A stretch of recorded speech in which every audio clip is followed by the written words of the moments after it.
Bonjour, je m'appelle Ansar Touré et je suis un entrepreneur sénégalais. Aujourd'hui, nous allons aborder un sujet assez compliqué et très délicat. J'ai passé beaucoup de temps à écrire cette vidéo et je décide aujourd'hui de vous la partager. Pourquoi? Parce qu'en fait, elle révèle d'un problème fondamental qui touche le développement de l'Afrique et qui pourrait être au-delà du besoin de développement infrastructurel, mais on pourrait dire que c'est une question de mentalité. Et ensemble, nous allons l'analyser, nous allons comparer et faire ce qu'on appelle une étude un peu plus axiologique dans laquelle on ne fait aucun jugement de valeur, mais on va analyser froidement le problème et voir comment est-ce qu'on peut le résoudre. Au-delà des ressources, la dimension comportementale du développement, nous allons poser la question qui dérange. Pourquoi certaines nations prospèrent tandis que d'autres stagnent? C'est une question qui est quand même assez ancienne.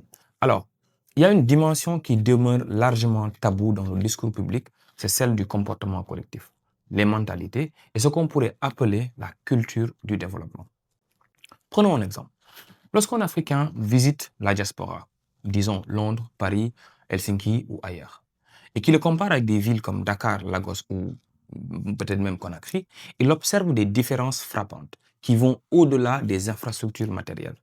D'abord, on voit qu'il y a un respect scrupuleux des espaces publics, l'efficacité des systèmes qui sont tous automatisés, le transport, le déplacement, ainsi de suite, la propreté des rues, et tout cela témoigne de différences comportementales profondes. Et plus troublant encore, ces mêmes populations africaines transplantées en Europe, parfois reproduisent ce même comportement dans le quartier où ils sont implémentés. Et donc cette observation soulève une question inconfortable. Et si le sous-développement n'était pas une question de ressources, d'exploitation coloniale ou de gouvernance défaillante, et si elle était aussi en partie une question de mentalité, de culture, de comportement collectif, ancré dans des systèmes de valeurs transmis de génération en génération.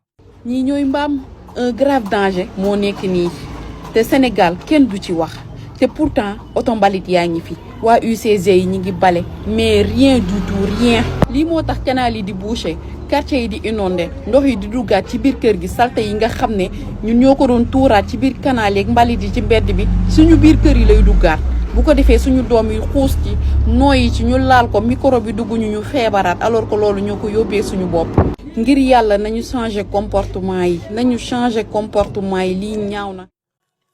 Aborder ce sujet est périlleux. D'un côté, on risque de verser dans l'afro-pessimisme condescendant qui blâme les victimes et occulte les responsabilités historiques que l'Occident a pu inculquer à l'Afrique.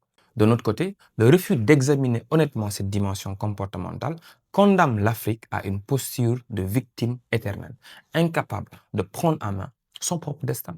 Et loin de tout déterminisme culturel, nous montrerons que les mentalités évoluent, que les comportements se transforment. Comprendre ces dynamiques est essentiel pour penser un développement endogène et durable. Et Singapour en est l'exemple le plus pertinent parce qu'ils étaient aussi pauvres que le Sénégal. Aujourd'hui, c'est l'une des plus grandes nations du monde. Les infrastructures et les espaces publics, le paradoxe de la maintenance. Dans le métro parisien qui transporte quotidiennement 4,16 millions de passagers, les infrastructures fonctionnent avec une régularité remarquable. Sur 16 lignes du réseau, comprenant plus de 300 stations, on ne retrouve jamais pratiquement d'ampoules grillées, de sièges décirés ou d'escaladeurs qui sont en panne prolongée.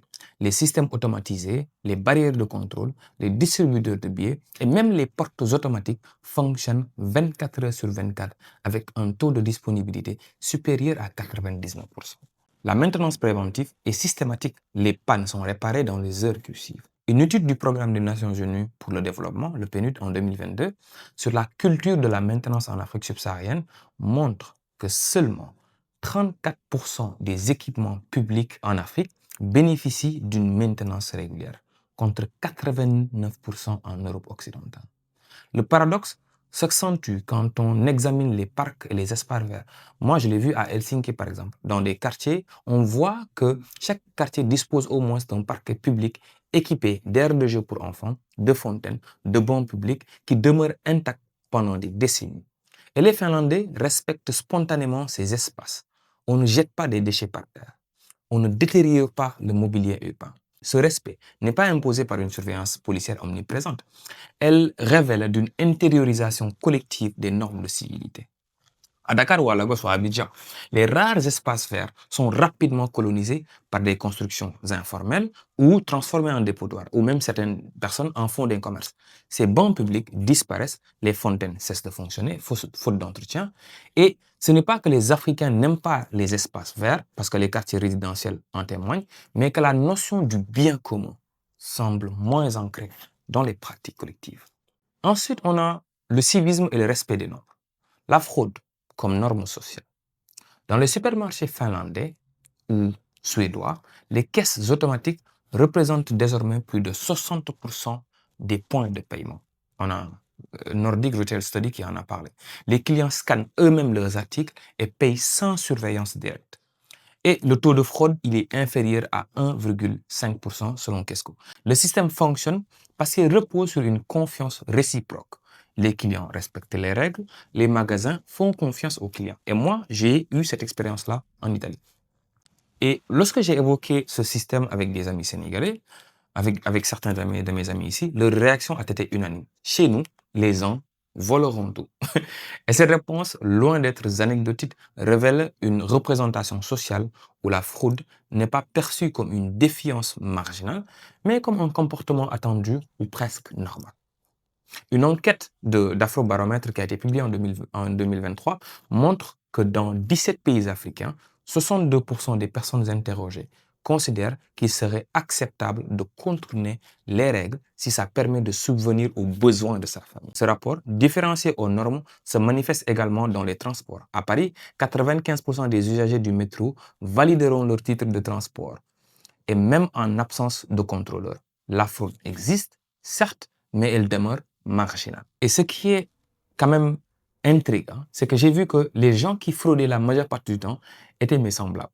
Ce sont des Africains, des Indiens, des Bangladais, des gens qui viennent d'autres pays, très souvent qui font la fraude. Et on le voit en fait. Quand je fraude, vous êtes partout, mais là, vous n'êtes pas là. C'est la première fois de ma vie que je prends un billet. Grand fraudeur depuis 7 générations de père en fils. J'exige me faire contrôler tout de suite, j'ai payé.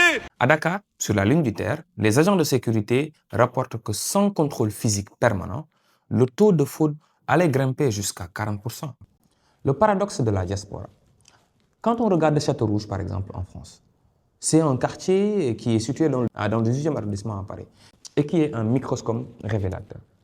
D'abord, historiquement populaire, il est devenu au fil des décennies un espace majoritairement investi par les communautés africaines et principalement ouest-africaines. Aujourd'hui, Château-Rouge présente un paradoxe troublant. Alors qu'il se situe au cœur d'une ville réputée pour sa propreté et son efficacité, le quartier actuellement souffre d'une dégradation visible. Les trottoirs sont jonchés de déchets, les commerces débordent sur l'espace public, l'urine stagne dans certains espaces de la rue, la présence policière est nettement plus visible qu'ailleurs. Les escaladors des stations de métro de Château-Rouge ou de Barbès tombent régulièrement en panne et on voit qu'il y a une surutilisation, parfois même de la dégradation dans ces lieux-là. Les services municipaux de Paris y interviennent beaucoup plus. Et j'ai vu le même exemple aussi à Helsinki, où c'était un quartier somalien, au plein cœur de la ville, mais c'était complètement le bordel. Ce phénomène n'est pas isolé. À Itak, j'ai vu de mes propres yeux une petite ville en Finlande, un centre commercial qui a été délabré et progressivement investi par des commerces tenus par des Africains de l'Est, des Éthiopiens et des Somaliens. Et en quelques années, les Finlandais ont déserté l'endroit qu'ils considèrent comme marginalisé. J'ai vu qu'en fait que les escaladors ne marchaient pas, c'était sale et les gens y vendaient même de la drogue. Et l'espace s'est ghettoisé au point de devenir un territoire à part dans la ville. Et même un cousin qui était avec moi là-bas, quand je lui posais la question, il me disait même les Finlandais refusent d'habiter dans ces endroits-là. À Paris, à Londres, à New York ou à Francisco. Les quartiers chinois sont généralement propres et bien entretenus. Et ils sont économiquement dynamiques. Ils attirent des touristes, des habitants de tous les horizons et les commerces respectent les normes d'hygiène. Les rues sont balayées de manière très régulière, les enseignes sont entretenues, de même que les quartiers latino-américains qui sont bien confrontés à des défis socio-économiques et ils ne présentent pas vraiment le même degré de dégradation que l'on voit dans les quartiers africains. Les communautés africaines les plus fragmentées ethniquement et linguistiquement peinent à créer des structures de régulation collective. Et il existe aussi une dimension comportementale individuelle.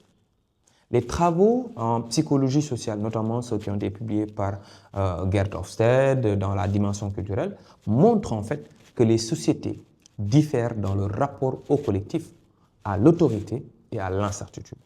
Les cultures asiatiques fortement marquées par le confucianisme valorisent la discipline, l'harmonie sociale et le respect de l'autorité. Les cultures africaines, marquées par une structure lignagère et une oralité qui est quand même assez forte, accordent davantage d'importance aux relations interpersonnelles qu'aux règles impersonnelles. Alors, comment est-ce qu'on peut expliquer cette différence? Plusieurs hypothèses ont été avancées. Certains invoquent la discrimination subie par les Africains qui les cantonnent aux quartiers les plus pauvres. Mais cette explication est insuffisante. Les Chinois et les Latinos ont également été victimes de discrimination et pourtant, leurs quartiers ne connaissent pas le même degré spirale de dégradation. D'autres points sur la structure communautaire, les communautés chinoises disposent d'associations puissantes qui régulent le comportement de leurs membres, qui sanctionnent les déviants et qui maintiennent la pression sociale forte pour le respect des nombres. Une étude sociologique qui a été publiée par Min Zhu, Chinatown, Socio-Economic Potential of an Urban Enclave in 1992, montre que les réseaux communautaires jouent un rôle social informel.